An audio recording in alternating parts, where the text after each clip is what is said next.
আসসালামু আলাইকুম প্রিয় দর্শক, আজকে আমি এসেছি বাংলাদেশ পুলিশ একাডেমি সারদায়। আর এখানে আসার আসলে আজকে মূল উদ্দেশ্য হলো ঘোড়া দেখানোর জন্য। অনেক সময় বিভিন্ন প্রশিক্ষণ, বিভিন্ন কুচকাওয়াজে আসলে ঘোড়ার প্রদর্শনী হয়।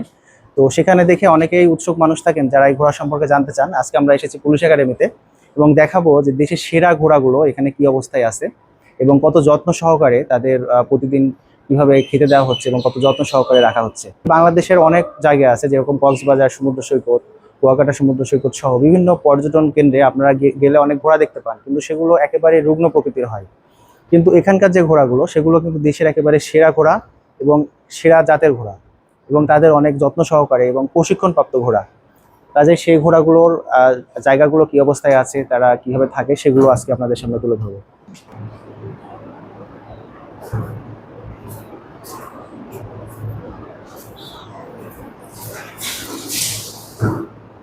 আপনারা দেখতে পাচ্ছেন যে এই পুরো জায়গাটা জুড়েই কিন্তু ঘোড়া এবং বিভিন্ন প্রজাতির ঘোড়া, এবং আসলে এত জাতের, এত রঙের এবং এত এরকম হেলদি, হৃষ্টপুষ্ট এবং প্রশিক্ষণপ্রাপ্ত ঘোড়া আসলে দেখতে পাওয়াটাও একটা সৌভাগ্যের ব্যাপার। এবং কত যত্ন সহকারে আসলে এদের এখানে যেসব রাখালরা আছে, যারা ঘাস খাওয়াচ্ছে, যারা নিয়মিত পরিচর্যা করছে, এত যত্ন সহকারে যে তাদের রাখা হচ্ছে, আপনারা নিজেরা দেখলে অবাক হবেন।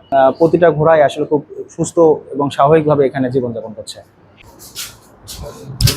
প্রিয় দর্শক, আপনারা দেখছেন এই যে এটা কিন্তু বাচ্চা ঘোড়া। আমরা শুনলাম যে কিছুদিন আগে আসলে এই ঘোড়াটা এখানে একাডেমির ভেতরে জন্ম হয়েছে এবং বাচ্চা ঘোড়াটা খুব অল্প সময়ের মধ্যেই দেখেন কত সুন্দর হয়ে গেছে দেখতে।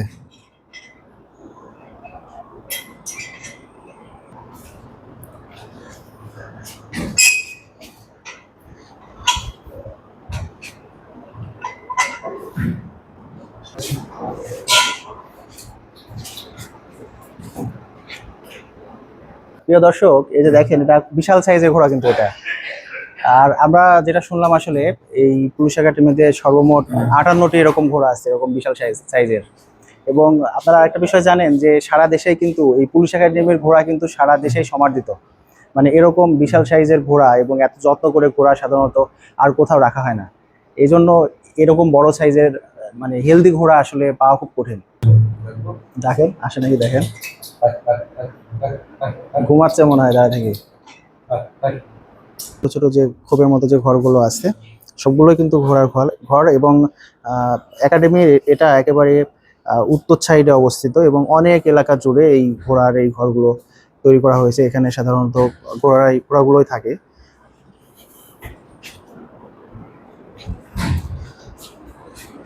এই যে আপনারা দেখছেন এখানে পাশাপাশি দুইটা ঘরে দুইটা ঘোড়া আছে।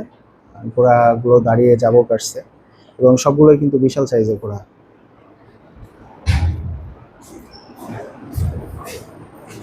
এই যে দেখেন আর একটা অনেক বড় বিশাল সাইজের একটা ঘোড়া দেখতে পাচ্ছেন।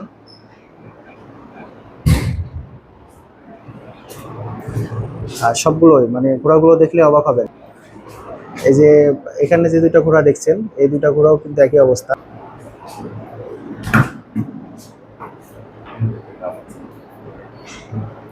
আপনাদের আরেকটা জিনিস যদি দেখাই, এই যে যে দুইটা ঘোড়া এখানে দেখছেন, এখানে কিন্তু ঘোড়ার নাম লেখা আছে। এই ঘোড়াটার নাম কিন্তু রাজশিব। এর জন্ম 8/1/2017 এবং এটা কিন্তু ইন্ডিয়া থেকে আগত এই ঘোড়াটি। যে যদি দেখাই, এটাও কিন্তু খুব বিশাল সাইজের ঘোড়া। সব ঘোড়াগুলোই কিন্তু প্রশিক্ষণপ্রাপ্ত ঘোড়া এবং এই সব ঘোড়া সাধারণত পুলিশ একাডেমি ছাড়া বাংলাদেশের অন্য কোথাও এসব ঘোড়া দেখার কিন্তু সৌভাগ্য হবে না। শুধুমাত্র পুলিশ একাডেমিতে আপনারা এরকম এত বড় সাইজের এই ঘোড়াগুলো দেখতে পাবেন। আর আপনারা যারা পুলিশ একাডেমির বিভিন্ন প্রশিক্ষণ দেখে থাকেন, পুলিশ একাডেমির বিভিন্ন কুচকাওয়াজ দেখে থাকেন, তারা কিন্তু এই ঘোড়াগুলোর প্রদর্শনী কিন্তু দেখেছেন। আপনারা যদি দেখাই, এগুলো কিন্তু সবই ঘোড়ার ঘর এবং প্রায় বিশাল এলাকা জুড়ে কিন্তু এই ঘোড়ার এই এলাকাটা এবং সবগুলো কিন্তু ঘোড়া রাখার ঘর। আর একটা ঘোড়া যদি দেখাই, এটা কিন্তু এরকম রঙের ঘোড়া দেখতে পাওয়া আসলে অনেক কঠিন ব্যাপার। এটা সাদা রঙের একটি ঘোড়া।